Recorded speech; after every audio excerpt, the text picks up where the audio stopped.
պահպանական թեմաների մեջ 2007-ի վերջից եմ ներգրավել, այն ժամանակ թեղուտի հանքի հետ կապված պայքար էր ընթանում ու առաջի անգամ այդ ժամանակ իմացա, որ Հայաստանում կա հանք արդյունաբերության հետ կապված խնդիր ու որ դա իրոք ահավոր մեծ խնդիր է, ոչ միայն բնության, այլև ընդեղ ապրող մարդկանց համար, այլև սոցիալական ու տնտեսական անարդարության դիտանկյունից եւ այլն, ու ոնց որ այդ ժամանակ ներգրավեցի պայքարում 2012 թվականից բնապահպանական այս թեմաների մեջ ենք 2011 թվականն էր, երբ առաջի անգամ լսեցի Ամուլսարի ոսկեբեր քվարցիտների ծրագրի մասին։ Ամուլսարի մասին երևի մամուլից եմ լսել 2011-ին։ Այդ մի ժամանակաշրջան էր, երբ որ ընդհանրապես հանքարդյունաբերական բոլոր խնդիրների մասին շատ թեժ պայքարներ էին ընթանում ու ընդհանրապես եւ բնապահպանության եւ հանրային սեփականության, հանրային տարածքների հարցերն էին։ Դեռ 2011 թվականի աշնանն էր, երբ ես արտասահմանից որ վերադարձա ուսումնառության էի, այդտեղ ակտիվ միանգամից ներգրավեցի տարբեր հանրային հարցերի ու քաղաքացիական շարժումների մեջ ու թռչկանի պայքարն էր 11 թվականի աշնանը ու այդտեղ ծանոթացա արդեն հիմնականում այն մարդկանց հետ, որոնց հետ արդեն այսքան տարիների ընթացքում պայքար եմ մղում։ Դրանից հետո այդ բոլոր տարիներին իհարկե զուգահեռ միշտ եղել է թեղուտի խնդիրը եւ ես ընդգրկվել էի թեղուտի պաշտպանության քաղաքացիական նախաձեռնությունում Եվ 12 թվականի փետրվարից եւ այս նախաձեռնության եւ ընդհանրապես ուրիշ մարդիկ ակտիվորեն մասնակցում էին Մաշտոցի պուրակի ազատագրմանը 3 ամսվա պայքար էր դա Եվ այս պայքարը նաև բյուրեղացրեց ընդհանրապես տարբեր պայքարների եւ մեր ոգին կարելի է ասել եւ այն մեթոդները, որոնցով մենք պայքարում ենք եւ նաև ինչ որ իմաստով ձևավորեց այդ ցանցը, այսինքն մենք իրար հետ ոնց որ ձևավորեցինք նաև պայքարողների խումբ կամ խմբեր Եվ 2012 թվականին հիշում եմ արդեն ոնց որ Ամուլսարի ծրագրի հանրային լսումների արդեն տանելու փուլ էր մի եւ ես սկսեցի փաստաթղթերը բեռնել համակարգչում, ուսումնասիրել այդ ինչ որ լիդիաներ պատրաստել եւ այդպես ոչ ֆորմալ ինչ որ պրեզենտացիաներ էին իրենք կազմակերպում, լիդիաներ կազմակերպում, հիշում եմ առաջին հանդիպումը Մարիոթ հյուրանոցում էր եւ այնտեղ Լիդիանի ներկայացուցիչներից բացի կային այնպիսի մարդիկ, որոնք հետագայում լուրջ ոնց որ դերակատարում տեսանք, որ ունեն այս ծրագրի հետ կապված, ասենք մեկն էր ում անունը Կարեն Արաբյան, ինքը պարզվում է հետագայում Լիդիանի բաժնետերերից Ժոզեֆ Ուղուռլյանի հետ աշխատում կամ միգուցե ուղղակիորեն է կապված, բայց փաստացի այնպիսի մարդիկ էին, որոնք փորձում էին բնապահպանական քննարկում անելու ներքո, ինչպես տենց հանդիպումների ժամանակ, այնպես էլ սոցիալական ցանցերում, մասնավորապես Facebook-ում, բնապահպանական քննարկումների ժամանակ ավելի շուտ տանել հանքարդյունաբերության շահերը եւ դա իհարկե տարիներ տևեց, որ մենք հասկացանք դա, բայց ինչն էր հետաքրքիր եւ այդ ոնց են այդ շահագրգիռ մարդիկ միշտ ներխուժած եղել այս քննարկումների մեջ, ոնց են տիրապետել տարբեր ռեսուրսների, սկսած այդ նույն Facebook-յան հարթակներում, որտեղ իբր մենք պիտի բնապահպանությունից խոսեինք, բայց իրանք իրենց թեման էին առաջ տանում, այսինքն հանքարդյունաբերության շահը, շարունակած լրատվամիջոցների, ուրեմն լուսաբանումներով, երբ որ իրականում հենց բուն խնդիրը ուսումնասիրելու, դրա մեջ խորանալու փոխարեն ավելի շուտ հարցազրույցներ էին վերցնում ասենք տնօրեններից կամ այն մյուս մարդկանցից, որոնք բնապահպանական հարցերից չէին խոսում, այլ քողարկելով հանքարդյունաբերական ծրագրի գովք էին անում։ Այդ ժամանակվանից ակտիվորեն ներգրավեցի ու Լևոնի հետ առաջին Ամուլսարի թեմայով հենց Մարիոտից սկսվեց, կարելի ասել 2012 թվականի եւ սա մի ժամանակահատված էր, երբ արդեն իսկ դիմադրություն կար համայնքներում եւ 2012 թվականի այդ շատ կասկածելի նախարարը Արամ Հարությունյանը, որը հիմա հետախուզման մեջ է, ուրեմն տվեց մի եզրակացություն, առաջին ոնց որ շահագործմանը վերաբերող առաջին եզրակացությունը, բայց շատ էլի վիճարկելի դրույթներով եւ սահմանումներով։ Սա մի թվական էր, երբ որ արդեն մենք գիտեինք, որ Սևանի հանձնաժողովը փաստել է, որ հանքի շահագործման տարածք, այսինքն այդ բացահանքը, որը այն ժամանակ դեռ մի գագաթին էր վերաբերվելու, բացահանքը գտնվում է ուրեմն Սևանա լճի անմիջական ազդեցության գոտում եւ նաեւ այդ ժամանակ քննարկվում էր այնտեղ ոսկու կորզման այդ մշակման ֆաբրիկան տեղադրելու հարցը, որը էլի հենց հանքի տարածքից ոչ շատ հեռու էր լինելու, անմիջապես Որոտանի կողքը։ Եվ այդ առաջին դրական եզրակացությունը շատ հետաքրքիր ձևակերպումներ ուներ, որ տալիս էր թույլտվություն, դրական եզրակացությունը հաստատվում էր, բայց հստակ պայմաններով, իսկ պայմանները այնպիսին էին, որ ասում են, եթե օրինակ լինի, օրինակ,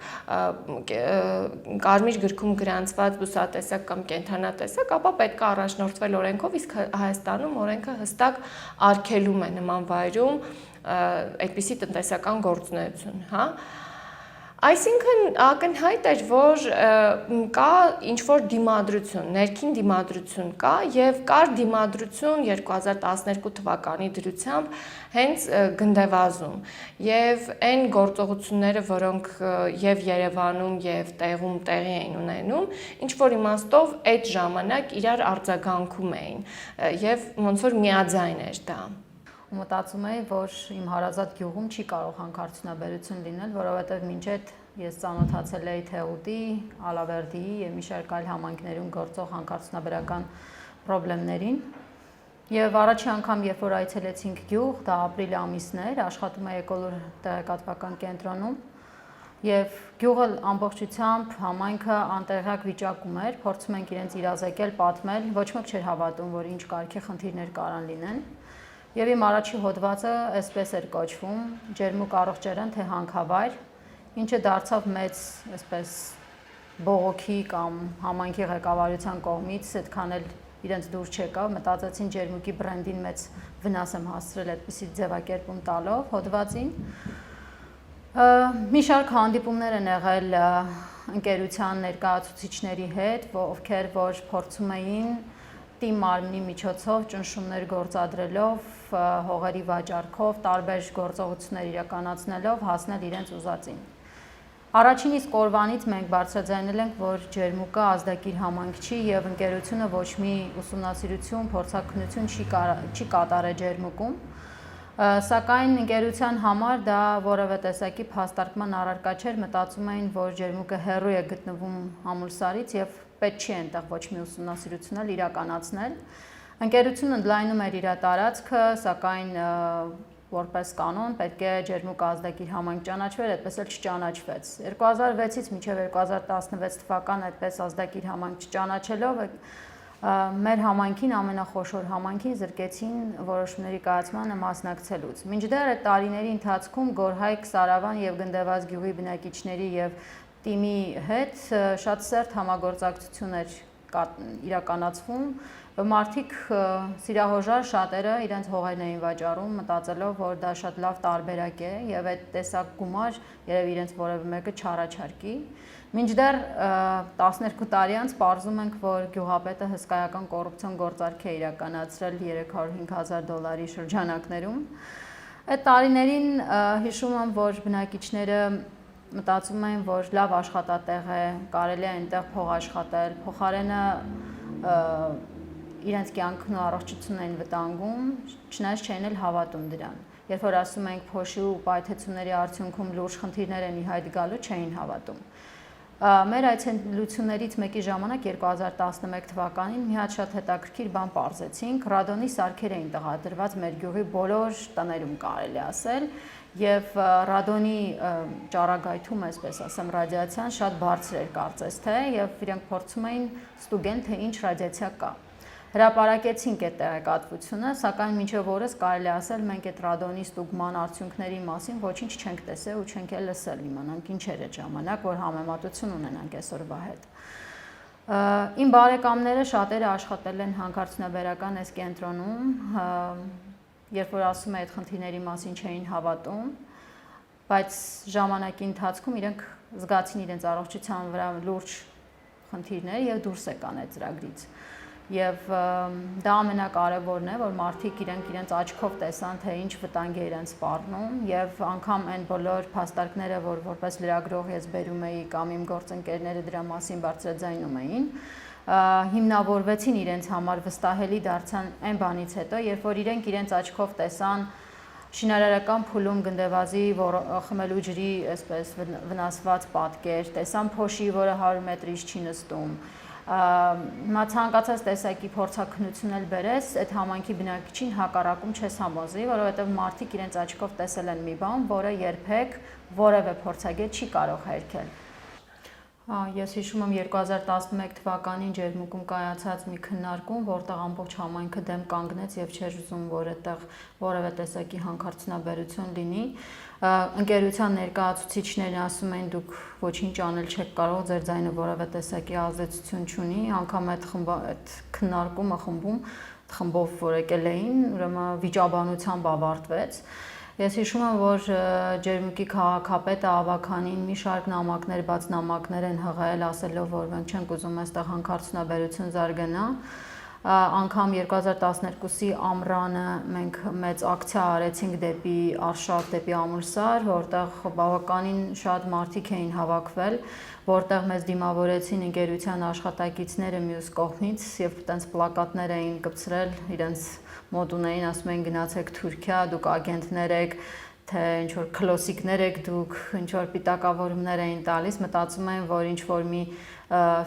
այսպես մասնավոր անձ կարա մեզ ֆինանսավորի, մինչդեռ այդ ժամանակահատվածում Ջերմուկում իսկապես շատ լուրջ դիմադրություն կար, գնդեվազում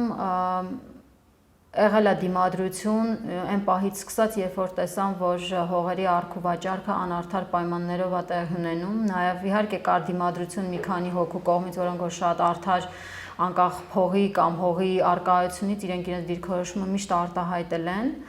եւ իրենց գնդեվազցիների հողերի վաճառքից հետո սրվեց իրավիճակը։ Ջերմուկի քաղաքապետը այդ ընթացքում փոխեց իր կարծիքը։ Ես հիշում եմ 2013 թվականին մի ակցիայի անձամբ ես այսպես սոլո ակցիա եմ արել, հրավիրված էի ուրեմն Անգլիայի թագուհու ծննդյան իրադարձությանը, արարողությանը կոնգրես հյուրանոց, որտեղ կային բոլոր դեսպանները եւ ԱՄՆ եւ Մեծ Բրիտանիայի դեսպանները, ովքեր ունեին շատ կոնկրետ շահագրգռվածություն Լիդիան Արմենիա ընկերության ֆինանսավորելու կամ աջակցելու քաղաքական առումով։ Այնտեղ էր նաև Լիդիան Արմենիա ընկերության տնօրեն Հայկ Ալոյանը։ Ես հակել էի մի մայկա, որի վրա այսպես շապիկիս վրա գրած էր, որ ես ապրում եմ, որպեսզի փրկեմ Ջերմուկ Ամուլսարի հանքարդյունաբերությունից։ Այդ մայկայի այդ գրվածից պարոն Ալոյանը, երբ որ ինձ տեսավ 15 րոպե հետո այդ տարածքը ուղղակի լքել էր, մտածում էր ինչ կարող եմ ես անեմ մենակս այդտեղ։ Եվ այդտեղ նկատեց, որ իմ շուրջը համախմբվել են քաղաքասարակության շատ տարբեր մարդիկ, մտածեց, որ մենք այդպես պայմանավորված հատուկ ակցիա ենք որոշել անել, այդտեղ մեծ sense լողավազան կար, մտածում եմ երևի թե ինչ-որ մի բան կանենք։ Մի խոսքով 15 րոպե անց տնօրենը այդտեղ չէր այլևս։ 2013 թվականին, 14 թվականին սկսվեց այդ հողերի առք ու վաճառքի գործընթացը։ Եվ անգամ նամակներ սկսվեցին գրվել Լիդիան ընկերության ֆինանսավորող օմբուդսմենի գրասենյակներին, IFC-ին եւ EBRD-ին։ EBRD-ին մինչեւ օրս մեր նամակներին կամ բողոքներին չի արձագանքել, անգամ պատասխան չի տվել, չի ընդունել։ Բայց ի հեճուկս EBRD IFC-ն մեր բողոքը լսել է, անգամ 3 տարի սկսվեց մի մեծ աուդիտ այդ ընկերության ներսում, գնդեվազը, որը քարտեզի վրա կորած մի տեղ էր, երևի որևէ մեկը Ամերիկայից չէր պատկերացնում, դե մենք որտեղ ենք ապրում։ Այդպես մեծ խմբերով գալիս էին բնակիչների հետ հանդիպում էին, այդ բողոքները արձանագրում էին տարբեր ֆորմատներով։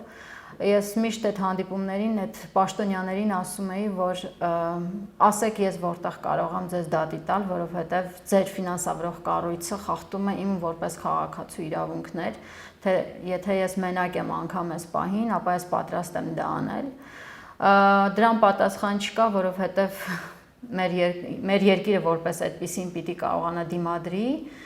Կասեմ, որ այդ թվականներին մոտավորապես 210 ստորագրություն է հավաքվել եւ օմբուդսմենի գրասենյակին ենք դիմել, որով որ նաեւ հավանաբար ազդել ենք ֆինանսական ներդրողների վրա, որպեսզի ներդրում չանեն, անվստահություն ենք հայտնել տեղի ունեցող կոռուպցիոն գործարքներին, նաեւ ջերմուկի ոչ ազդակիր լինելու հանգամանքին։ Նաև մի կարևոր նկատառում, ուրեմն ես հիշում եմ մի կարևոր քննարկում, այսինքն հանրային լսում Գնդեվաց գյուղում, որտեղ որ Գորհայքի Սարավանից մարդիկ էին եկել եւ նստել էին Գնդեվազի դպրոցի դահլիճում եւ գնդեվազցիների համար նստելու տեղ չկար։ Մինչդեռ այդ ժամանակ ինձ գյուղացիները զգուշացնում էին, որ ԱԱԾ-ի միջոցով սպառնում են այդ 210 բնակիչներին, ովքեր համարձակվել են տեղի թիմի քաղաքականությանը դեմ գնալ եւ իրենց բողոքն են արտահայտել։ Իմ տեսանյութերում արձանագրված մի կարևոր դրվագ եւս կա, որը շատ վճռորոշ է եղել, որտեղ որ գնդեվազցիների դեմ կարծիքը արտահայտվել է եւ նրանք դուրս են եկել այդ դահլիճից, այդ հանրային լսումները չեն լեգիտիմացրել։ Լիդիանի քաղաքականությունը այսպիսին էր, փոքր համայնքներին հավաքել, գումար տալ, ինչ որ տարբեր ծրագրերով սոցիալական պրոյեկտներ իրականացնել, դրանով լրացնելով իսկական բողոքը, իրական խնդիրները։ Եվ արդյունքում մենք ունենք այն պատկերը, ինչ ունենք, եւ այսօրվա դրությամբ, երբ որ ջերմուկցիները, ջերմուկ համայնքը խոշորացված վերականգնում է իր իրավունքը ճանապարհը փակելով, դա ուղիղ պատասխանն է այն բանի, որ այս 8 տարվա մեջ ընկերությունը արհամարել է եւ ամեն ձև ստորացնելով անգամ շատ դեպքերում փորձել է իր այսպես ծրագիր իրականացնել, չլսելով որևէ մեկին, որևէ կարծիք, որևէ բողոք, մտածել է, որ բոլորին կարելի է առնել, ինչը չի հաջողվել։ Մենք նաև 2015 թվականի ապրիլին դիմել ենք ուրեմն վարչական դատարան 9 գնդեվազցիներով։ Իմ համար շատ էական էր այս դատը, որովհետև առնվազն մեր տնից 2 հոգի կային, տատիկս, պապիկս եւ ես, եւ գյուղից եւս մնացած մարդիկ, որոնց այս հայցվորներից 9 հոգուց 2-ը մահացել են այս տարիների ընթացքում, մենք 4 տարի է դատարանում ենք, ու մեր դատական հայցերը վերջնական վճիռել անգամ չունեն, որ կարողանանք դրան բողոքարկենք կամ որևէ բան ունենանք, հաշվի առնելով, որ Սերժ Սարգսյանի կառավարության տարիներին դատարանում բնապահպանական խնդիրները չլսված, չտեսնված բան էին, մենք պաշաճ հայցվորի կարգավիճակ վերջապես կարողացել ենք ստանալ, բայց մեր դատերը դեռևս չեն ավարտվել։ 2016 թվականին կամ մինչև այդ էլ 2014, 15, 16 թվականներին տարբեր ֆորմատներով քննարկումներ Երևանում եղել են, մարդիկ մասնակցել են այդ քննարկումներին, դեմ են արտահայտվել, դեպքեր են եղել, որ դռներ են փակվել մեր առջև, եղել են բնապահպանական ակցիաներ, որը Աննան կհիշի, կպատմի, այս նկարներում կտեսնեք, ինչպես ենք մենք աղտոտված ջուր փորձում հրամցնել Արամ Հարությունյանին։ Այդ օրը հատկանշական է, որովհետև բավականին մեծ արձագանք ստացավ ակցիան, դա իրականում հակազդեցություններ կազմակերպված մի ուրիշ կոնֆերանսի, որը կրում էր պատասխանատու հանքարդյունաբերություն անվանումը եւ կազմակերպված էր 3 պետությունների տեսփանությունների կողմից, Համաշխարհային բանկի կողմից եւ փաստացի նաեւ ֆինանսավորվում էր Լիդիան Արմենիայի կողմից, որովհետեւ այդ կոնֆերանսի ժամանակ իրենք տենց սեղանիկներ ունեին, իրենց գովազդային մարքեթինգային բրոշուրներ ներդրված, ամուսարի մասին գովազդող տենց նյութեր էին, եւ փաստը այն էր, որ խնդիր կար դրված, որպեսզի այդ կեղծիքը, որը շինծու ոնց որ քողարկելով իրական խնդիրները, փորձում էին տենց պատասխանատու հանքարդյունաբերության ընդհանուր վերնագրի ներքո ներկայացնել, թե իբր հնարավոր է այստեղ անել այդպիսի այսպես կոչված պատասխանատու հանքարդյունաբերություն, եւ վստահաբար իրենք մղելու էին նրան, որ ցույց տային Լիդիանին որպես այդպիսի ընկերություն, Ինչի իհարկե չհաջողվեց, որովհետև կոնֆերանսը մենք իրականում պայթացրինք, ինչպես Հայաստանի տարբեր վայրերի աղետալի հանքարդյունաբերական խնդիրներ ներկայացնելով, այդ թվում թեղուտի խնդիրը բարձրաձայնելով, այնպես էլ ուղղակիորեն դեմ կանգնելով հերթական անգամ Ամուլսարի խնդրին, բայց 2014-ից առաջ էլ արդեն շատ ակնհայտ էին միջազգային ուրեմն կառույցների, օտարերկրյա դեսպանների ուրեմն միջամտությունները եւ մինչեւ 14 թվականի անպատասխանատու հանքարդյունաբերության ակցիան 2013 թվականին արդեն բնապահպաններ, հիմնականում ակտիվիստներ, դա թեղուտի պաշտպանության նախաձեռնություններ, հայկական բնապահպանական ճակատներ, մի քանի այդպիսի խմբերով կազմակերպեցինք ցույց կապված Ուելսի արքայազն, Մեծ Բրիտանիայի ուրեմն արքայազն Չարլզի Հայաստան այցելության հետ։ Եվ սա էլի հերթական անգամ ի ցույց դրեց այն, որ շատ խոշոր մարդիկ են ներգրավված, որպեսզի Ամուլսարի ծրագիրը առաջ մղեն։ Այդ խոշոր մարդկանցից մեկը Չարլզին, արքայազն Չարլզին Հայաստան հրավիրած անձներ Արմեն Սարգսյանը, ով այն ժամանակ նախկին ուրեմն վարչապետ, նախկին դեսպան, ուրեմն պաշտոն չունեցող անձ էր, բայց բիզնեսմեն էր որպես, բայց հենց այդ ժամանակ 13 թվականի մարտին նա արդեն նշանակվել էր Լիդիան ընկերությունում, Լիդիան International-ում, մայր ընկերությունում, որպես տնօրեններից մեկը, տնօրենների խորհրդի անդամ, եւ այն, որ ինքը Հայաստան էր բերում նման բարձր կալիբրի անձի եւ նաեւ մամուլում ինչ որ լուրեր սկսեցին պատտվել, որ հենց ոսկու ծրագիրը հնարավոր է կապ ունենա արքայազն Չարլզի կամ նրա բիզնեսների հետ, իհարկե դա լուրջ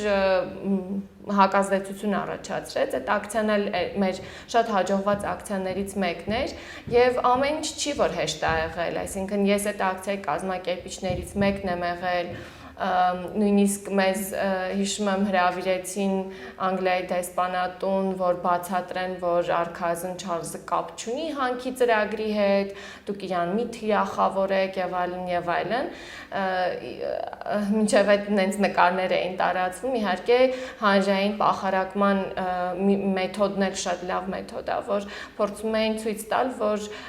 իսկապես այդ այցելությունը ինչ որ ձևով կապ ունի այս Ամուլսարի ծրագրի հետ եւ շատ լավ նորից առիթ էր բարձրաձայնելու խնդիրը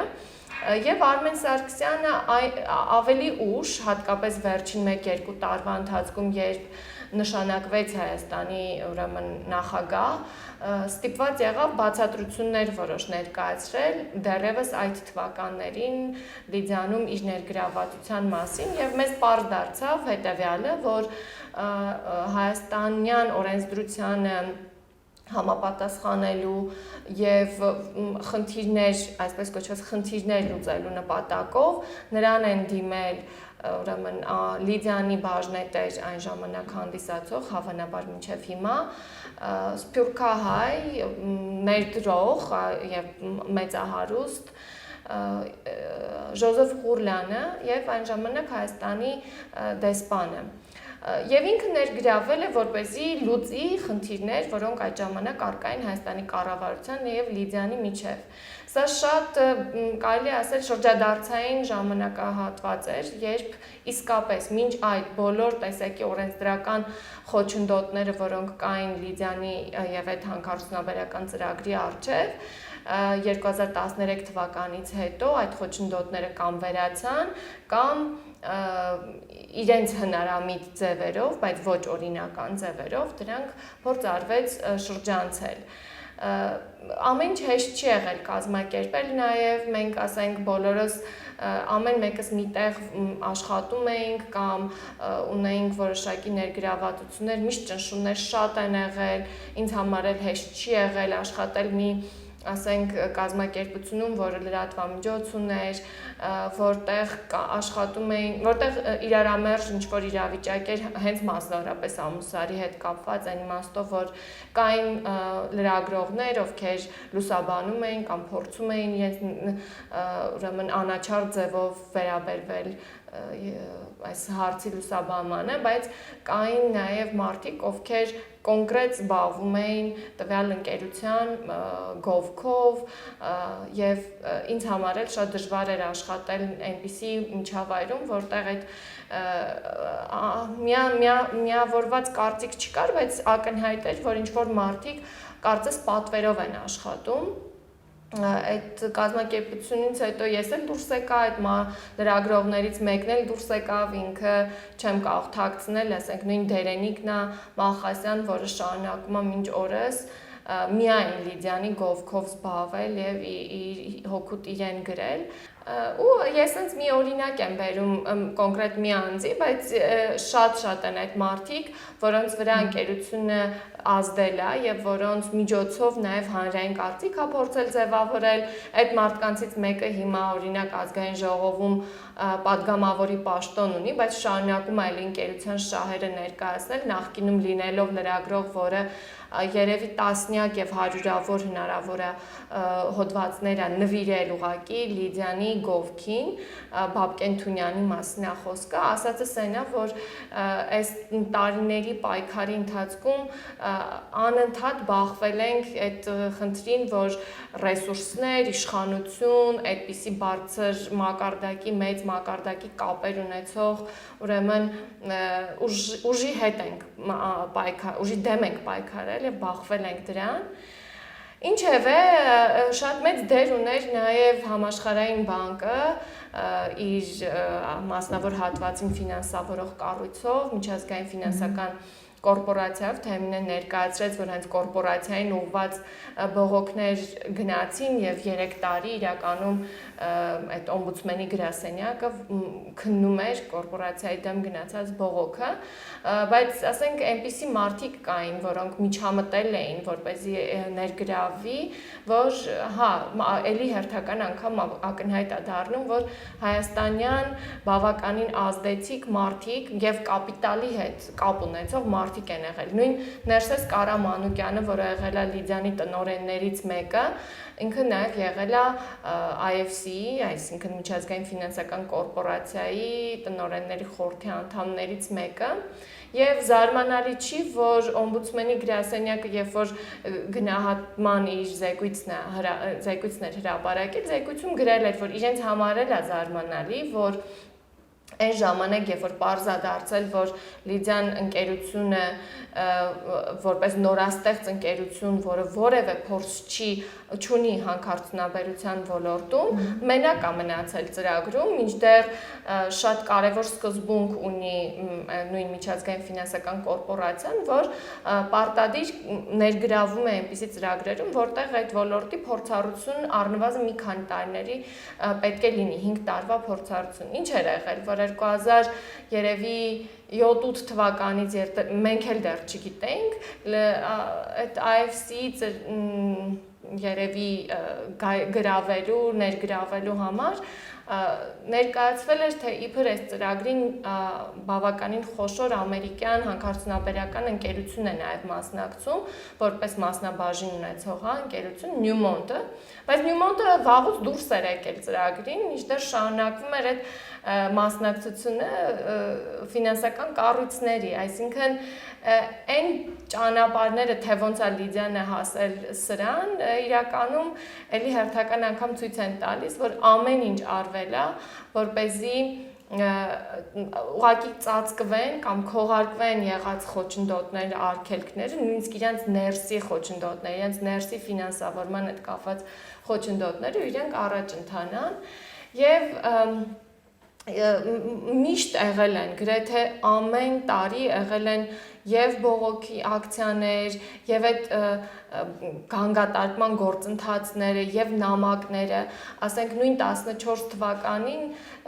մենք սկսեցինք նաեւ Սփյուռքի հետ կապ, այսինքն սկսեցինք Սփյուռքյան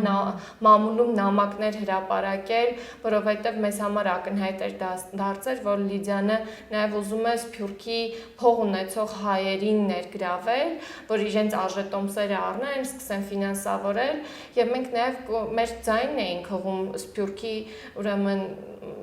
մարդկանց, որպեսզի որևէ ձևով չնպաստեն այս ընկերության գործունեությանը, որը աղետաբեր է Հայաստանի համար, եւ այդ աղետաբեր լինելու մասին էլ դեռ 12 թվականից սկսեցին կազմակերպվել գիտական կոնֆերանսներ, տարբեր տեսակի մարդիկ եւ գիտնականներ եւ կազմակերպություններ սկսեցին ներկայացնել, թե ինչ լուրջ խնդիրներ է իրենից ներկայացնում այս տարածքում ոսկու հանքի շահագործումը։ Եվ ամեն անգամ, երբ մարդիկ մատնանշում էին բոլոր տեսակի այդ թերությունները, կամ այնպիսի հանգամանքներ, որոնք փաստացի կարող էին խոչընդոտել։ Օրինակ, WWF-ը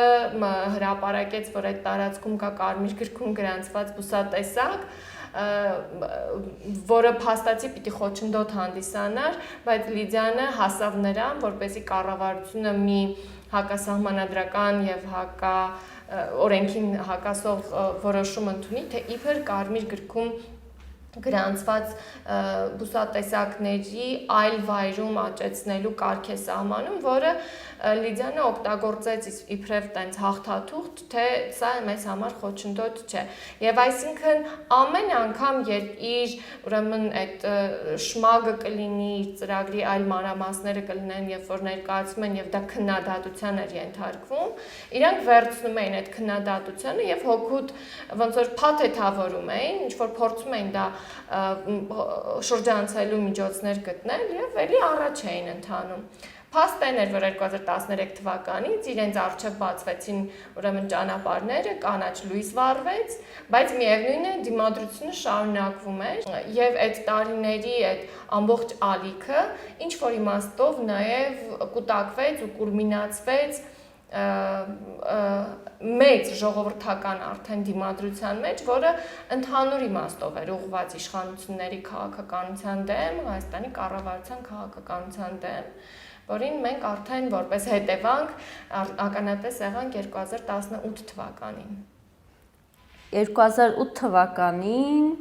մի անգամ որոշեցի, որ ուզում եմ ինչ-որ բնապահպանական, ինչ-որ թեմայով մի բանի մասնակցեմ, ու գինդով այն ժամանակ գտա Armenia Tree Project-ին, զանգեցի իրենց, ասեցի դուք ծառատունկեր եք, չէ՞ կազմակերպում, ասեցին հա, ու գնացինք ծառատունկի ու այնտեղ մի սենց տարօրինակ աղջիկա հետ ծանոթացա, որը պաշտպանում էր բնությունը ու սենց դրա մեջ էր։ Ու իմ համար հետաքրքիր էր ինքը, սենց իմ նման գզգզված մազերով, Մարիամ Սուխուդյան։ Իմացա, որ կա բնապահպանական շարժում ու այդ պահին ակտուալ խնդիր էր Թեղուտի հանքի շահագործումը կասեցնելու հարցը։ Ու սկսեցինք այդ հարցով, ես էլ հետաքրքրվեցի, նյութեր կարդացի, գնացի ինչ-որ ցուցահանդես էին կազմակերպել Սևանի թեմայով Գագիկ Սուխուդյանը խոսած, ինձ հետաքրքրեց այդ թեման ու տենց մի քանի անգամ մասնակցեցի, հետո որ ընտանեկան հանգամանքների պատճառով, իսկն ես երեխա ունեցա ու դուրս եկա, այսինքն կապը կորավ Մարիամի հետ ու հետո Մարիամը հեռախոսից հրաժարվել էր ու չէի կարող իրան գտնեի 2011 թվականի վերջներ, չէ՞ թրջկանը։ Այդ ժամանակ պատահական Facebook-ով գտա Մարիամախոտ Թեղուտի Սուխուդյան։ Մտա տեսա, որ ինքն է գրեցի ու պարզվեց, որ շարունակվում է այդ պայքարը, հիմա թրջկանն է, դեռ Թեղուտն է, Մաշտոցի պուրակն էր նոր-նոր սկսելու։ Թրջկանի ժամանակ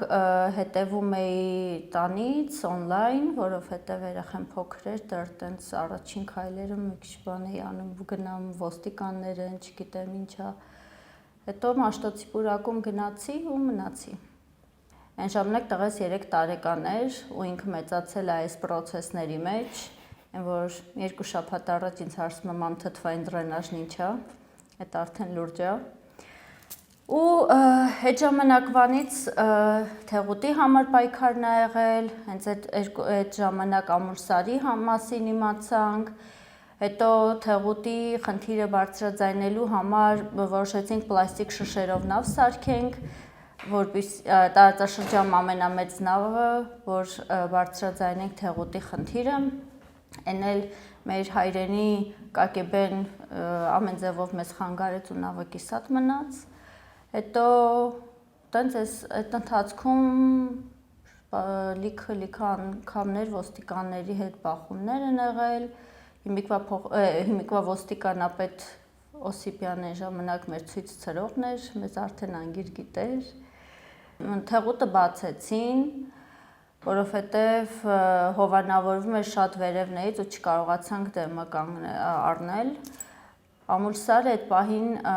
թեման կանգնեց, որովհետև ֆինանսավորում չէին կարողանում ստանային։ Հետո այդ ընթացքում բայց մենք անտառների մոնիթորինգներ էինք անում, ուրիշ հանքեր էինք գնում, հեկերն էինք նկարում, համասևանյան աղբահավաք կազմակերպեցինք ամբողջ Սևանի շրջակայքով, այսինքն էլի անում էինք լիքը բաներ։ 15-16-ին իմացանք, որ Լիդիանը շինարարությունը արդեն սկսում է Ամուլսարի ու որոշեցինք, որ ժամանակն է մոբիլիզացվելու ու նորից թեման օրակարգ մտցնելու։ Ժողով արեցինք, այն ժամանակ տենց քիչ էինք բնապահպանական ճակատում, բայց տենց որոշեցինք մեր հին Մաշտոցի պուրակի ընկերներին էլ ներգրավել ու արդեն տենց նախնական 5 հոգով հետո նստեցինք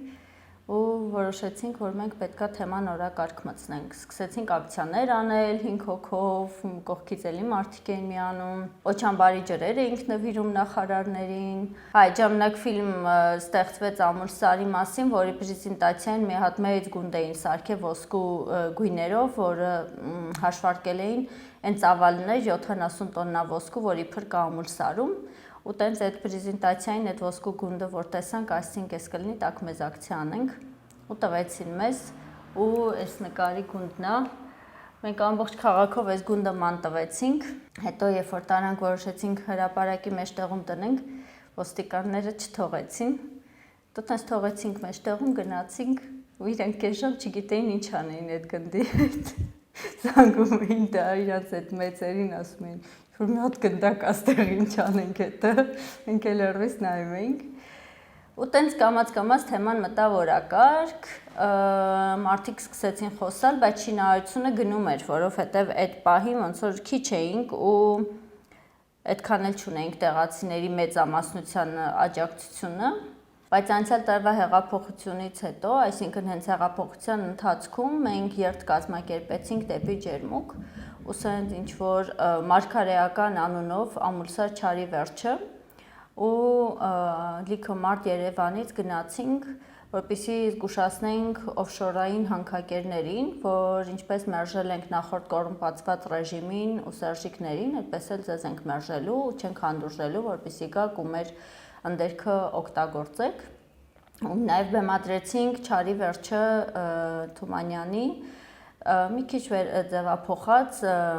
համապատասխանացված այդ իրականությանը։ Ու այդ ժամանակ արդեն առաջին անգամ Ջերմուկից ինչ-որ մի տղա բարձրախոսով խոսաց ու տենց մենք շատ ուրախացել էինք ու հետո դրանից հետո մի 10 օր չէր անցել, երբ առաջին անգամ արդեն տեղացիները փակեցին ճանապարհները հանքտանող, որովհետև Լիդիանը վնասել էր իրենց խմելու ջրի խողովակները ու կեղտաջրեր էին հոսում։ Նրանք պահանջեցին, որպեսզի դադարեցվի շինարարությունը։ Առաջին անգամ փակեցին, հետո փոխվարչապետով եւ այլնով խնդրեցին, համոզեցին ժամանակ որ տան, որպեսզի հարցը լուծեն։ Տենց երկու անգամ համոզելով բացեցին, ընդառաջ գնացին նոր կառավարությանը։ Հետո արդեն երբ զգացին, որ ոչ մի փոփոխություն չի լինում, երրորդ անգամ հունիսի 22-ին փակեցին վերջնական ու մինչև հիմա փակեն մի տարուց ավել ճանապարհները։ Ու երրորդ անգամ փակելուց առաջ մենք երբ որ նրանց այցելեցինք ժողովեր, ասացինք, որ երբ փակեք նորից, 2 օր չենք գա, որ չմտածեն, որ մենք ենք կազմակերպիչները, որովհետև եթե մենք Երևանին ասելու էին հայ բնապահպաններն են արել ամբողջը, 2 օր հետո մենք կգանք։ Հունիսի 22-ին փակեցին, հունիսի 24-ին ես Թեհմինեն, մեկ էլ տղաս գնացինք այնտեղ, մնացինք մի 10 օր, հետո հետեկա մի 2 օրով երախուն թողեցի ու նորից գնացինք։ Ու այդպես անընդհատ մինչև հիմա գնում ենք այդ պոստեր ենք ասում, այդ 3 կետերը, որտեղ որ փակել են ճանապարհները, գնում ենք այնտեղ, անընդհատ կապի մեջ ենք, ընկերացել ենք իրանց հետ։ Այդ ամբողջ ընթացքում, որ ես մնացել եմ իրանց հետ, զգացել եմ, թե այդ մարդիկ ինչքան գիտակից են, ինչ գաղափարների տեր մարդիկ են, որ հասկացել են իրոք այդ հանքի վնասները ու գիտակցված են փակել։ Այդ ընթացքում շատ մանիպուլյացիաներ են եղել Լիդիանի կողմից, մյուսների կողմից, որ փորձել են վարկաբեկեն պայքարողներին, փորձել են ներկայացնել որպես մի խումբ բնապահպաններ, փորձել են կռիվներ հրահրել,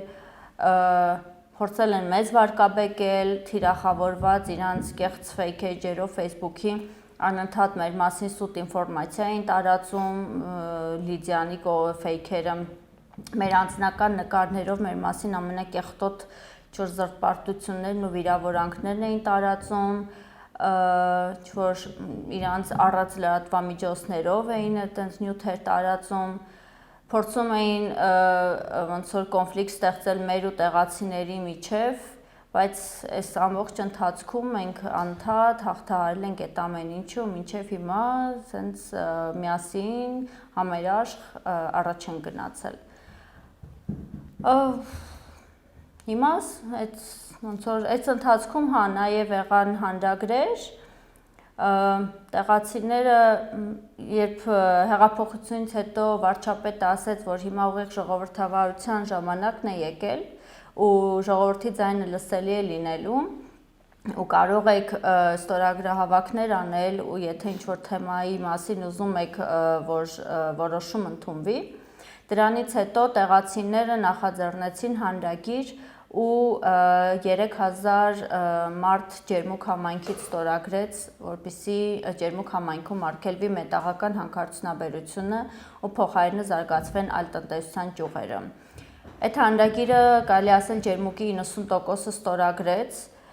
ու ավականին հավանություն տվեց դրան։ Դրանից հետո հաջորդը եղավ Եղեգնաձորը, Արենին, Գլաձոր համայնքները ու հիմա Մալիշկա համայնքն է հաջորդը։ Այս պահի դրությամբ Վայոց Ձորի մարզում մոտ 12000 ստորագրություն կան դեմ մետաղական հանքարդյունաբերության, բայց նաև փորձել են ճնշումներ լինել կառավարության կողմից, նախարարի մակարդակով տարածքային կառավարման նախարար Սուրեն Պապիկյանը հանձնարարական է ուղարկել Վայոց Ձորի մարզպետին, որպեսզի նա իր հերթին հանձնարարի ավականուն, որպեսզի չեղյալ հայտարարեն իրենց որոշումը։ Ավականիները բոլորն էլ նիստեր են գումարել ու իրենց որոշումը պահել են ուժի մեջ։ Դրանից հետո նախարարը փորձեց դատի տալ Գլաձորի ավականուն, բայց դատարանը չի ընդունել վարույթ գործը։ Այսինքն ուղիղ ժողովրդավարությունը փորձվել է ճնշվել կառավարության կողմից, բայց հաջողության չի հասել։ Մենք տեսնում ենք, թե ինչպես է այն ծիլ տվել ու շարունակելու է ավելի sense մեծանալ, որովհետև մեր ժողովուրդը տեսավ, որ ինքը կարող է հեղափոխություն անել։ Հեղափոխությունը չի արել ինչ-որ կուսակցություն, չեն արել ինչ-որ անհատներ, որոնք հիմա նստած են կառավարման համակարգերում։ Հեղափոխությունը այլ է ժողովուրդը։ Ու այդ հեղափոխությունը դեռ շարունակվում է, այսինքն մենք չենք թողնի, որ այդ հեղափոխությունը դառնա ուղղակի իշխանափոխություն ու չտարբերվի նախորդներից դառնա նույն ռեժիմը։ Այդ պիտի լինի մտքի հեղափոխություն ու այդ շարունակվում է հենց այս հանրագրերով, հենց այս մարդկանց իրանց իրավունքներին տեր կանգնելով ջերմուկ համայնքը ինքը հասկացել է, որ իրանք են տերը իրանց երկրի ու իրանք պարտավոր են պաշտպանեն իրանց հողը։ Ու դրա համար իրանք կանգնել են ու իրանք մինչև վերջ գնալու են ու մենք էլ ամեն ձև իրանց աջակցելու ենք ու ցանկացած ճնշում, որը կփորձի մեր դեմ լինել, դա ջարդելու է այդ Թավշյա հեղափոխության միֆը ու համաշխարհային մակարդակով, որովհետև մենք ունենք աջակցություն բոլոր տեղերից։ Մարդկանց համար այս պայքարը արդեն օրինակ է դառել ու շատ երկրներում, որովհետև սա մի հատ շատ ուժեղ էներգիա ունի այս պայքարը ու այդ մարդիկ ու այս ամեն ինչը, որ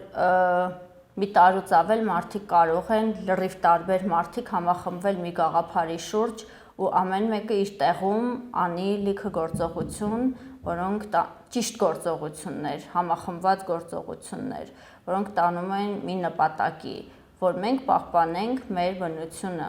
որ մենք մեր սահմանադրական իրավունքն ենք իրացնում, որ նա ապրել մաքուր միջավայրում, որ մեր սերունդները հետո չթքեն մեր դեմքին ու չասեն, բա դուք ուր էիք, երբ որ իրանք վերացնում էին մեր բնությունը։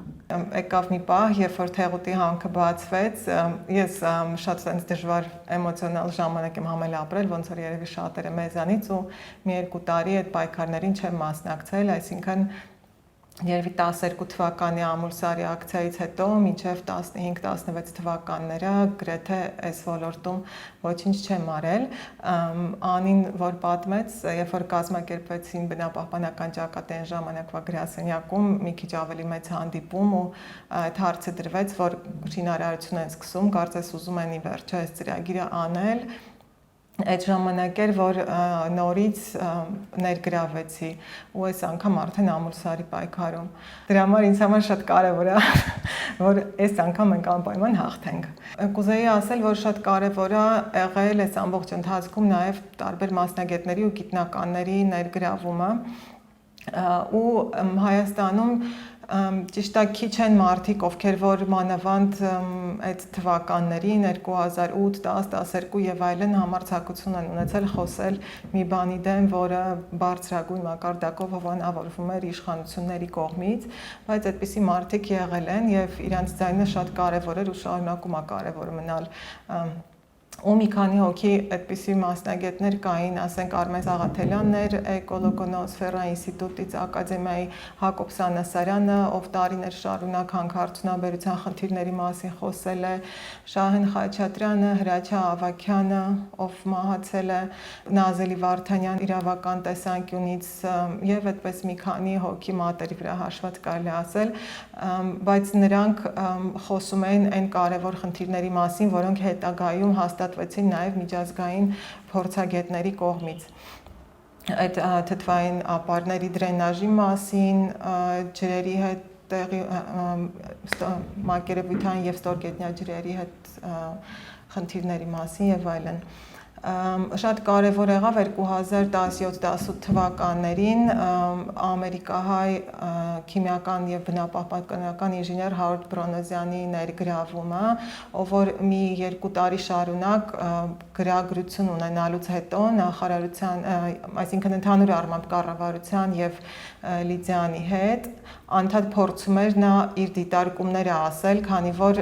մասնակցելով Լիդիանի պրեզենտացիաներից մեկին ստացել էր նրանց նախագծի թղթերը ու որպես մասնագետ տեսել էր, թե ինչ անորակ թղթեր են ու դրանից հետո անընդհատ նամակագրության մեջ էր, որ ասեր այս չի գալիս, սենց անել էս պրոյեկտը պետք է սա փոխվի, նա փոխվի եւ ոչ մի արդյունքի չէր հասնում։ Ի վերջո նա իր գումարներով ֆինանսավորեց եւ գտավ 4 գիտնականների, ովքեր նաև 15 կամ ավել գիտական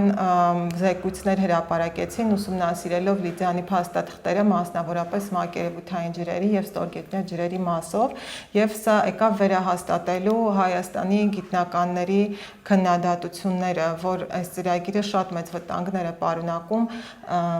հենց մասնավորապես ջրերի վրա, իհարկե ոչ միայն ջրերի, բայց նաև ջրերի։ Ու այս գիտնականները նաև Հայաստան եկան ու նրանց Հայաստանի պրեզենտացիայից մի քանի օր հետո էր, երբ որ անցյալ տարի նաև տեղացիները փակեցին ճանապարհները ու ոնց որ վերջնական արդեն կանգնեցվեց Լիդիանի կողմից ջերմուկում ամուլսարի տարածքում որևէ աշխատանքի իրականացումը։ Նաև կուզեի ասել, որ կառավարությունը երբ որ որոշեց, որ պետք է այսինքն քննչական կոմիտեն որոշեց, որ պետք է նորից եւս մեկ անգամ համալիր փորձաքննություն անի, վերջո դա փորձաքննություն չեղավ, բայց նորից Լիդիանի փաստաթղթերի ուսումնասիրություն, եւ վերջերս հրապարակվեցին Elart TRC ընկերությունների մասնագետների կատարած ուսումնասիրությունները, սա եւս մեկ անգամ վերահաստատեց թե Բրոնոզյանի այդ 4 փորձագետների Ամերիկա, Կանադա, ավստրալիական ընկերությունների եւ թե Հայաստանի մասնագետների, գիտնականների խոսքերը, որ այն փաստաթղթերը, որոնք փորձում են ներկայացնել որպես բարձր միջազգային ստանդարտներ, իրականում շատ անորակ եւ թերություններով լի թղթեր են, որոնց հիման վրա չի կարելի ոչ մի ծրագիր հաստատել։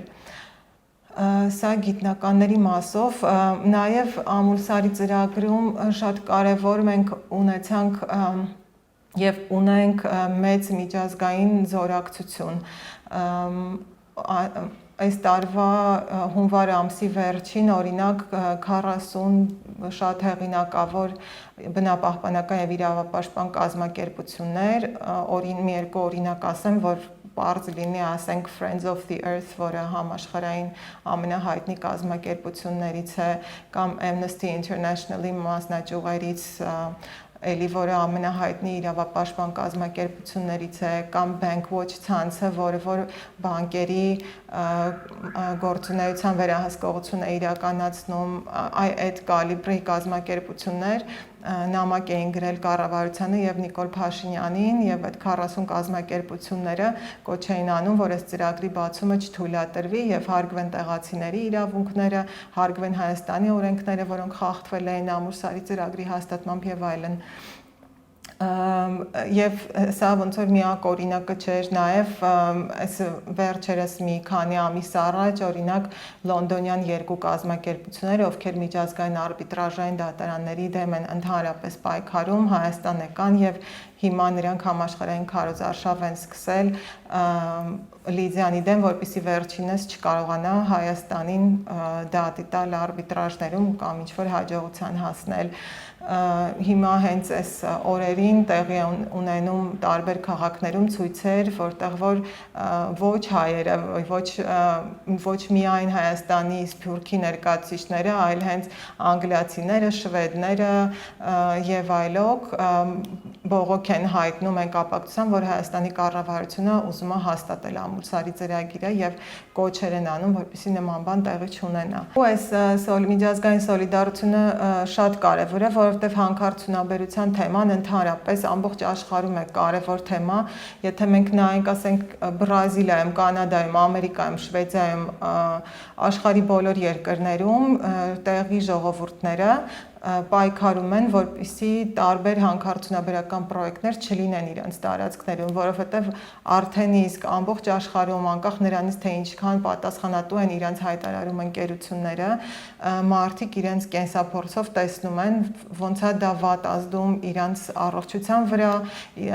այն բնական միջավայրի վրա, որտեղ իրենք ապրում են, իրենց շրջապատող կենդանիների բուսականության վրա, ուղղակի վերանում է ամեն ինչ, որտեղ որ սկսվում է հանքարդյունաբերություն։ Եվ այս առումով նույնպես շատ կարևոր է Ամուլսարի հաղթանակը, որովհետև դա մեկ այլ ոգեշնչող օրինակ կլինի ամբողջ աշխարհի համար, ոնց որ մենք ենք հիմա ուրախանում Եթովպիայի կառավարության մի քանի օր առաջ կասեցված հանքարդյունաբերական ծրագրով կամ Էլ Սալվադորի ընդհանրապես բոլոր հանքերը փակելու որոշումով։ Եվ նաև օրինակ խոսեցին կոռուպցիայի մասին, Ամուլսարի թեմայի հետ կապված Transparency International կազմակերպությունը վերջերս նույնպես հրապարակում էր արել, որտեղ երևի 10-ից ավելի կոռուպցիոն ռիսկերի կամ դրսևորումների մասին էր խոսում Ամուլսարի ծրագրի հետ կապված, եւ դա կարեւոր է, որ հետաքննի կառավարությունը, բայց այսօր մենք իմացանք, որ այն մարմինը, քննչական մարմինը, ով որ հետաքննում էր Ամուլսարի հարցը, այդ քննիչը հորեղբոր տղաները հորեղբոր տղայա այն բնապահպանության նախարարի հետ, ով հաստատել էր Ամուլսարի ծրագիրը, այնպես որ երևի կարիք կա նաև այդ կապերը քննելու նախքան ուրիշ բաներ, ուրիշ կոռուպցիոն դրսևորումներ քննարկելու։ Ու այդ կոռուպցիայի օրինակներից մեկն էլ բաններ, գնդեվազում վերջերս հայտնի դարձած դեպքներ, շատ հաճախ են ասում, բա ինչու են գնդեվազցիները իրանց հողերը վաճառել, հիմա էլ այդ փողերը վայելում են, այն ժամանակ փող ստացան, հիմա ասում են հանքը թող փակվի եւ այլն։ Բացահայտվեց մի դեպք, որ գնդեվազի գյուղապետը համայնքի արոտավայրերը սեփականաշնորհելու էր տվել իր որդու անունով, հավանաբար նաեւ իր մյուս բարեկամների անունով են նման դեպքեր արվել եւ $850 չափ գումար վճարելով նրա որդին այդ 10 հեկտար հողի մասներ խոսքը սեփականաշնորհել է, իմանալով որ Լիդիան արդեն պատրաստվում է այնտեղ հողեր գնել, մի քանի ամիս անց, շուրջ 1 տարի անց $350,000 չափով այդ նույն հողատարածքը վաճառել է Լիդիանին, սա ընդհանրապես մի օրինակ է եւ ինչպես տեղի ունենում շատ այլ հանքային պրոյեկտների դեպքում այդ ընկերությունները փորձում են նախ կապեր ստեղծել կամ խոշոր հողատերերի հետ կամ համայնքապետերի հետ, նրանց իրանց կողմն են քաշում եւ նախ վերցնում են խոշոր հողատերերի հողերը, իսկ մյուսներին արդեն շանտաժներով, որ մեկը հողերը վերցրել են, եթե չտաս հիմա գերակաշահով են վերցնելու եւ այլն, ստիպում են վաճառել, ովքեր որ չեն վաճառում, նաեւ հանրային գերակաշահով են հողերը վերցնում։ Ու հիմա գնդեվազցիները, նույնիսկ նրանք, ովքեր որ վաճառել են իրենց հողերը, նրանց մեջ մարդիկ կան, որ ասում են պատրաստ են հետ վերադարձնել այդ փողը, բայց հետ վերցնել իրենց հողերը ու նաև մի ամբողջ քննարկում է գնում, թե ինչ իրավունք ունի քննչական կոմիտեն որոշելու, որ օրինակ գնդեվազի գյուղապետը կարա ինչ-որ փող վերադարձնի պետական բյուջե եւ քրեական պատասխանատվության չենթարկվի, որտեվ գուցե այդ համայնքը ուզում է, որ այդ ապօրինի օտարված հողերը վերադարձվեն իրեն, ոչ թե ինչ-որ գումար գա համայնքին կամ պետական բյուջե։ Անցյալ տարի, երբ որ փակվեցին հանք տանող ճանապարհները, նորից շատ մեծ զորակցության ալիք եղավ եւ գրեթե ամեն շաբաթ, եթե ոչ ավելի հաճախ, ամենատարբեր խմբեր այցելում էին այդ ամուլսարի պոստերը ցույց տալու համար իրենց աջակցությունը։ Գրեթե ամեն շաբաթ, շաբաթը 2 անգամ համերգներ էին տեղի ունենում, տարբեր խմբեր էին գնում ջերմուկ կամ հենց ամուլսարի պոստերը համերգներ տալու, մոտոցիկլերով երթեր էին լինում, ավտոերթեր էին լինում, այսինքն Հայաստանի բնակչությունը տարբեր քաղաքներից գալիս էին ուզում էին ցույց տային, որ սա միայն ջերմուկցիների պայքարով չի սահմանափակվում, այլ Հայաստանի ամբողջ տարածքում կան մարդիկ, ովքեր որ աջակցում են սրան։ Այդ մասին նաև վկայում են օրինակ դրամահավաքները, որտեղ հաճախ այդ բանը հնչում է որտեղից փող եւ այլն, չգիտեմ, ով է տալիս, Զանգեզուրի կոմբինատն է տալիս, Սորոսն է տալիս եւ այլն, բայց մարդիկ, ովքեր որ ուզում են իրականում տեսնել որտեղից այդ փողը, շատ հեշտ կարող են տեսնել, որտեղ ամեն անգամ բաց դրամահավաքներ են հայտարարվել եւ Սփյուռքում են կազմակերպել, Ամերիկայում, Հայաստանում փողոցում են կազմակերպել կամ դրամական փոխանցումներ են խնդրել եւ ամեն անգամ հայտարարվել է ինչքան գումար է հավաքվել, որտեղ է փոխանցվել եւ ինչի վրա է ծախսվել։ Ու շատ կարևոր է, որ մարդիկ նաև իրենք գումարով են մասնակցում, նրանք ովքեր ֆիզիկապես տարածքում չեն կամ չեն կարող օգնել, որովհետև դա ցույց է տալիս, որ իրոք մեծ զորակցություն կա, այդ սա միայն այնտեղ կանգնած մարդկանց պայքարը չի, այլ կան հարյուրավոր, հազարավոր ուրիշները, ովքեր իրոք կարևոր են համարում, որ այս հանքարդյունաբերության թեման Հայաստանի համար փակվի, այլևս նոր հանքեր չլինեն, մասնավորապես Ամուլսարում հանք չլինի ու ընդհանրապես սկսենք լուրջ մտածել, թե ոնց է փոխվելու տնտեսությունը, ինչքան է հնարավոր է հանքային կցորդ վիճակում գոյություն ունենալ ու վտանգել առողջություն եւ այլն։ Ուզում եմ խոսել նաև ջերմուկցիների ոտնահարված իրավունքներից, որ այնտեղ երբեք նրանց կարծիքը հաշվի չեն առել։ Հանրային լսումներ երբեք չի տեղի ունեցել Ջերմուկ քաղաքում, Ջերմուկ քաղաքի համար։ Մինչև 2016 թվականը Ջերմուկ քաղաքը ընդհանրապես որպես ազդագիր համայնք չի ճանաչվել, իսկ 2016 թվականից հետո այնտեղ օրինական հանրային լսում չի տեղի ունեցել, որովհետև նրանք գիտեին, որ քաղաքը, որտեղ արդեն երկար տարիներ արդեն կա զարգացած տնտեսություն ու ավելի հեռանկարային, ավելի երկարաժամկետ, այդ քաղաքը դեմ կլինի իրենից մոտ 8-10 կիլոմետր հեռու շահագործվող ոսկու հանքավայրին։ Դրա համար ամեն կերպ խուսափել են ջերմուկին ներառելու այդ քննարկումներին ու հենց այդ էր նաև պատճառը, որ իրենք այսպիսի լուրջ իրավիճակում հայտնվեցին, որովհետև ջերմուկը ասեց, ես իրավունք ունեմ կարծիք հայտնելու ու ես ասում եմ իմ դեմը, որովհետև նրանք արդեն շինարարության փուլում զգացել էին, թե փոշին ոնց է հասնում քաղաք,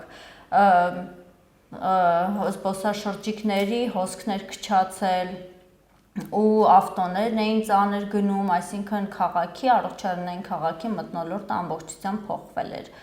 Ու դրա համար ջերմուկցիները որոշեցին, որ նրանք միանում են պայքարին ու նրանք չեն թույլ տալիս, որպեսզի այդ հանքը շահագործվի ու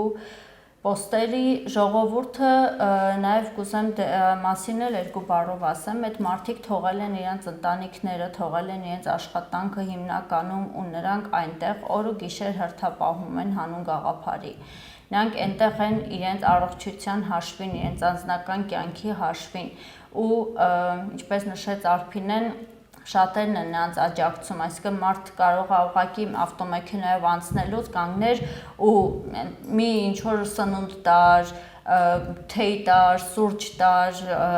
այնքան որ ցույց տա աջակցություն, էլ չեմ ասում նրա մասին, թե ինչքան ավտոներ են տենց անցնելուց սիգնալ տալիս, որ մենք ձեր հետ ենք, մենք ձեզ աջակցում ենք ու երբ կարիքը լինում է, չնայած հիմա հերթափոխով են ու այնտեղ քիչ մարդ է մնում, որովհետև կարիք չկա շատ մարդու, բայց հենց կարիքը լինում է ամբողջ ջերմուկը հավաքվում է այդ տարածքներում ու անգամ Երևանից ու ուրիշ տեղերից, էլի մյուս մարզերից, մյուս կենտրոններից լիքը մարդ է միանում, այսինքն այս մենակ ջերմուկցիների պայքարը չի, բոլորիս պայքարն է։ Մի քիչ պատմեմ նրա մասին, թե ինչ փուլում է հիմա այս խնդիրը։ Ինչպես Արփինեն նշեց, քննչական կոմիտեն պատվիրել էր փորձաքննություն, որը պարզվեց, որ փորձաքննություն չի, այլ Լիդիանի ներկայացրած շմագի ուսումնասիրություն ու մի քանի ամիս տևած այդ ուսումնասիրությունը վերջապես ավարտվեց ու հրապարակեցին արդյունքները։ Դրա համար բարձել էին լիբանանյան մի կազմակերպություն, Elard, վճարել էին $400,000 ու այդ կազմակերպությունը տենց ամերիկյան նաև մասնագետների հետ ուսումնասիրել էր թղթերը ու տվել էր հրապարակեցին մոտ 300 էջանոց այդ ուսումնասիրությունը ու կարդալով հասկացանք, որ հրապարակել է համարյա նույնը, ինչ այսքան տարիներ ասում են բազմաթիվ մեր տեղական եւ միջազգային մասնագետներ ու շատ մեծ եղավ հիասթափությունը, երբ քննչական կոմիտեն ու նաև հետո արդեն վարչապետը այդ ուսումնասիրության արդյունքները համարեցին բավարար, որպեսզի թույլատրեն շահագործում ամուլսարի, այսինքն այդ բոլոր թերությունները, երբ ամեն բառի մեջ, ամեն տողի մեջ գրած է, որ թերի է, որ խնդիր է պարունակում եւ այլն, մեկնաբանեցին, որ ամեն ինչ նորմալ է ու ընկերությունը կառավարի այդ ռիսկերը։ Այն դեպքում, երբ այդ ամեն ինչը չէր քննարկվել ոչ մի տեղական մասնագետի, շահագրգռված մասնագետի հետ, չէր քննարկվել տեղացիների հետ, ընդհանրապես հանրության համար շատ փակ էր եղել այդ ամեն ինչը ու քննարկվել էր միայն օֆշորային Լիդիան ընկերության հետ, որը շահագրգիռ կողմ է հանդիսանում։ Դրա համար մենք մեր բողոքը բարձրացրեցինք այդ դրա դեմ ու նաև դա արտահայտեցինք ամսի 19-ին նախագահականում հրավիրված հանդիպման ժամանակ վարչապետի հետ։ Դրանից հետո, երբ մենք որոշեցինք քննարկում անել ազգային ժողովի այգում, որպեսզի հետագա գործողությունները հասկանանք, մեր դեմը փակվեցին ուղղակի ազգային ժողովի այգու դարպասները, որը բացվել էին հեղափոխությունից հետո ու ուղիղ ժողովրդավարության խորհրդանիշ էր դարձել։ Մենք որոշեցինք քննարկումը տեղափոխել Բաղրամյան փողոց, նաև դրանով հիշեցնելով վարչապետին, թե հեղափոխությունը ոնց է եղել ու ինչի համար է եղել։ Ու զարմանալի էր, բայց հիշեցինք նախկին այդ իշխանության ժամանակները, երբ ոստիկանները, կարմիր բերետավորները սկսեցին մեզ ծեծել ու մեզ տանել ոստիկանական բաժանմունքներ։ 7 հոգու վերման ենթարկեցին, առանց հիմք ներկայացնելու, առանց ներկայանալու, շատ կոպիտ, անգամ մի տղա վատացավ բաժնում, սրտի խնդիր ուներ ու այդ կոպիտ վերաբերմունքից իր մոտ ինչ որ sense շնչահեղձություն սկսեց, նրան տարան հիվանդանոց շտապօգնությամբ։ Ու դրանից հետո բարձրացավ շատ մեծ ալիք, մարդիկ մեղադրեցին այդ բռնությունները եւ կարելի ասել, որ մենք դրանով կանխեցինք ավելի մեծ բռնություն, որը ըստ լուրերի սպասվում էր հաջորդ օրը Ջերմուկում, այսինքն որոշել էին ուժով բացեին պոստերը ու ուժ կիրառեին այդտեղի տեղացիների հանդեպ։ Այս պահին սպասում ենք նախարարության պատասխանին, որովհետև ուղարկվել է նրանց, որպեսզի նրանք եզրակացություն տան, թե արդյոք կան նոր շմագ անելու կարիք ու այս շմագ ուժը կորցրած ճանաչելու։ Դրանից հետո արդեն կիմանանք, հնարավոր է մինչև այս ֆիլմը լինի, արդեն մենք պատասխանը կունենանք, բայց այս պահին դեռ սպասում ենք, բայց պայքարը շարունակվելու է, մենք հետ չենք կանգնելու, որովհետև սա նաև իրավունքի պայքար է, սա նաև տեղացիների իրավունքի պայքարն է, որոնք չեն ուզում ուղղակի իրենց հանքաջրաբուժական առողջարանի կողքը որևէ հանքարդյունաբերություն ու երբեք չի արվել որևէ սոցիալ-տնտեսական ազդեցության գնահատում Ջերմուկ քաղաքի վրա, թե արդյոք այդ քաղաքի, ասում են Ջերմուկ բրենդը մենակ ջուրը չի, այդ Ջերմուկ բրենդը իր մեջ ամբողջ քաղաքն է իր մարդկանցով, իր էկոհամակարգով, իր տնտեսությունով, ամեն ինչով։ Իսկ այդպիսի ազդեցության գնահատում երբևէ չի արվել, երբևէ այդ մարդկանց կարծիքը հաշվի չեն առել ոչ մեկ։ Դրա համար այդ մարդիկ հիմա իրացնում են իրենց իրավունքը ու այդ ավելի կարևոր է, քան ինչ-որ սուտ փորձաքննություններ, ինչ-որ քննչական կոմիտեն, որը ստանձնել է այդ ընկերության փաստաբանի կամ մամլոխոսնակի դերը, որ անդադ ասուլիսներ է տալիս ու չգիտես ինչի խոսում է այդ ընկերության կողմից,